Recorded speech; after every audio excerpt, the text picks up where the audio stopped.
61 నుండి 63వ శ్లోకం వరకు. తాని సర్వాణి సంయమ్య యుక్త ఆసీత మత్పరః వసేహి యస్యేంద్రియాణి తస్య ప్రజ్ఞా ప్రతిష్ఠితా ధ్యాయతో విషయాన్ పుంసః సంగస్థేషూపజాయతే సంగాత్ సంజాయతే కామః కామాత్ క్రోధోభిజాయతే క్రోధాత్ భవతి సమ్మోహః సమ్మోహాత్ స్మృతి విభ్రమః స్మృతిభ్రంశాత్ బుద్ధినాశో బుద్ధినాశాత్ ప్రణశ్యతి. ఎటులైనను ఈ ఇంద్రియాలను నిగ్రహించి యుక్తముగా చేయుట ఆపై మత్పరుడైయుండుటయు బుద్ధిని స్థిరపరుప సాధనలగునయా. సాధకుండు విషయాలను ధ్యానించినచో సంగము దానితో పుట్టును. సంగము వల్ల కామము పుట్టును. కామము వలనను క్రోధము కలుగును. క్రోధము సమోహంబును తెచ్చును. మోహంబున మతి విభ్రమమందును. స్మృతి భ్రమంబున బుద్ధినాశమగు. ఈ నిచ్చెన దిగిపోయడు నిచ్చెన. శ్రీకృష్ణ హృదయేశ్వర భగవన్ శ్రీమద్గీతా వివరణ వినుమా. అందుకని ఇంద్రియాలను నియమించడమేగాక ఆత్మస్థుడై అనగా మత్పరుడై మనసును నాయందే ఉండేటట్లు చేస్తే ఇక ఈ ఇంద్రియాలు దానిని లాగలేవు. అలాగాక ఇంద్రియ విషయాలనే మనసు యోచిస్తున్నట్లయితే వాటి యందు అభిలాష కలుగుతుంది.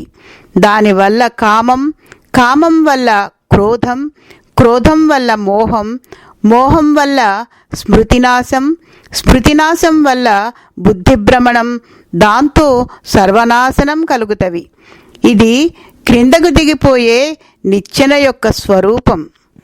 64 నుండి 66వ శ్లోకం వరకు. రాగద్వేష వియుక్తైస్తు విషయానింద్రియైశ్చరన్ ఆత్మవశ్యైర్విధేయాత్మా ప్రసాదమధిగచ్చతి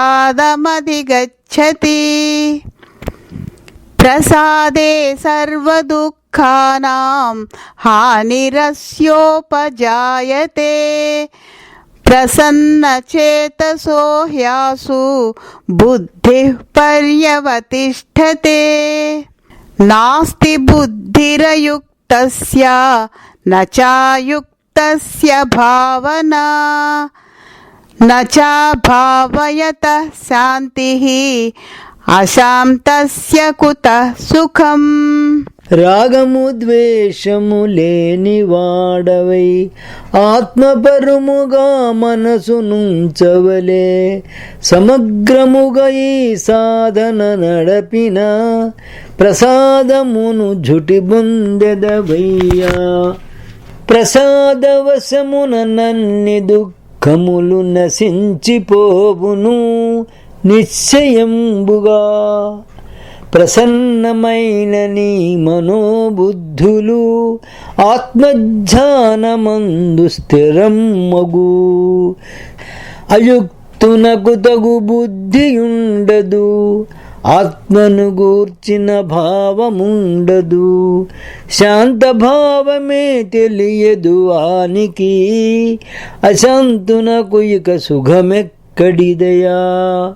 శ్రీకృష్ణ హృదయేశ్వర భగవన్ శ్రీమద్గీతా వివరణ వినుమా. ఇంతకు ఈ దిగిపోయే నిచ్చెనలోనున్న కీలకం జ్ఞాపకం చేస్తాను విను. అదేమిటంటే శాంతి నశించటం. శాంతి నశించటానికి కారణం మనఃప్రసాదత్వం లేకపోవటం. రాగద్వేషాలు మనసులో ముదలకిస్తుంటే మనసులో గొడవ రేగుతుంది. రాగద్వేషాలు కలగకుండా ఈ శరీర పరికరాలైన ఇంద్రియాలు వాటి పని అవి చేసుకుంటూ ఉంటే ఏమీ పర్వాలేదు. అలా నడపటం చేత కావాలి.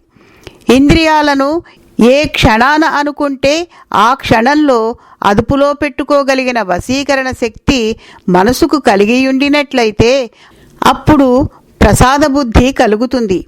ప్రసాద బుద్ధి వల్ల అన్ని దుఃఖాలు నశించిపోతాయి. అప్పుడే బుద్ధి అచంచలమైన స్థితికి వెళుతుందని అర్థం. శాంతి వస్తుందని ధ్వని. శాంతి లేకపోతే సుఖమెక్కడిది? 67 నుండి 72వ శ్లోకం వరకు. ఇంద్రియాణం హి చరతాం యన్మనోను విధీయతే తదస్య హరతి ప్రజ్ఞాం వాయుర్నావమివాంభసి తస్మాద్యస్య మహాబాహో నిగృహీతాని సర్వశః ఇంద్రియాణీంద్రియార్థేభ్యః తస్య ప్రజ్ఞా ప్రతిష్ఠితా యాని సా సర్వభూతానాం తస్యాం జాగర్తి సంయమీ యస్యాం జాగ్రతి భూతాని సా నిశా పశ్యతో మునేః ఆపూర్యమాణమచల ప్రతిష్టం సముద్రమాపః ప్రవిశంతి యద్వత్ తద్వత్ కామాయం ప్రవిశంతి సర్వే సశాంతిమాప్నోతి న కామకామీ విహాయ కామాన్యః సర్వాన్ పుమాంశ్చరతి నిస్పృహః నిర్మమో నిరహంకారః సశాంతిమధిగచ్చతి ఏషా బ్రాహ్మీ స్థితిః పార్థ నైనాం ప్రాప్య విముహ్యతి స్థిత్వా స్యామంతకాలేపి బ్రహ్మ నిర్వాణమృచ్చతి. ఇంద్రియంబులెటులాగునో ఆయటే మనసు పోనిచ్చి బ్రతుకుచుండుచో వాయువశం వైపోవునావగతి బుద్ధి జనును గమ్యం భేదిలేక ఇంద్రియ విషయాలకు దూరముగా ఎవడింద్రియాలను నిగ్రహించునో వాని ప్రజ్ఞయే ప్రతిష్ఠితంబగు ఆ స్థితి నిజముగా క్రొత్త అనుభవము. సర్వభూతాల దృష్టెల్లవక వైపు జనుచుండ సంయమి దృష్టి వెనువైపు నడచును వానికి జాగ్రత్త ఏదియో వానికి రాత్రి అజ్ఞానమై బరుగు నిండి నిశ్శబ్దాన సంద్రము స్థిరమైయుండి తనలోన ఏనది చేరిన తానెట్లు కించిత్తు స్థిరత నొదలదో ఆ విధిముని దగు శాంతము కించిత్తు వికృతి కాదే భావనల్ చేరిన ఎవడు కామనల వదిలివేసేసి నిస్పృహ నిర్మమ నిరహంకార పరుడై చరించును అతడు పార్థ శాంతిని గనునయ్య సర్వ విధములా శాంత స్థితియే బ్రహ్మి స్థితియగు స్థూల శరీరము వదులునప్పుడు బ్రహ్మముతోనేకమయ్యుండు స్థితి యది సర్వం బ్రహ్మం మనుస్థితి ప్రాప్తించు స్వధర్మ కర్మల నసక్తుడై చేయ విశుద్ధాత్ముడై విదితాత్ముడగును నిస్త్రైగుణ్యుడు నిర్ద్వంద్వుడగుట తప్పదు మెట్లుగా చెప్పిన వాటిని సాధింపగవలే ప్రజ్ఞనందవలే. శ్రీకృష్ణ హృదయేశ్వర భగవన్ శ్రీమద్గీతా వివరణ వినుమా. పార్థ, ఇంద్రియాలను అనుసరించి మనసును నడపనిస్తే అవి వాయువు నావను సముద్రంపై ఎలా లాక్కుపోతుందో అలా మనసును లాక్కుపోతాయి. అందుకే ఇంద్రియ విషయాల నుండి ఇంద్రియాలను ప్రత్యేకపరిచి నియమించాలి. ఈ విషయం జ్ఞాపకముంచుకొను. సర్వభూతాలకు ఏది పగలుగా కనపడుతుందో అది మౌనికి రాత్రిగా కనపడుతుంది. మానవ ప్రేరణలు మనసుపై పెత్తనం చెలాయిస్తూనే ఉండటం అనేది సర్వభూతాలకు పరిపాటి. పగలు ఎలా పరిపాటిగా తెలుస్తోందో అలాగే అది పరిపాటిగా తెలుస్తూనే ఉంటుంది. ఈ భూతాల విషయంలో మౌనికి మాత్రం ప్రేరణలను పరిపూర్తి చేయటం అవసరం అనేదే కనిపించదు. అది ఇతరుల అనుభూతికి వ్యతిరేకమైన అనుభూతి అన్నమాట.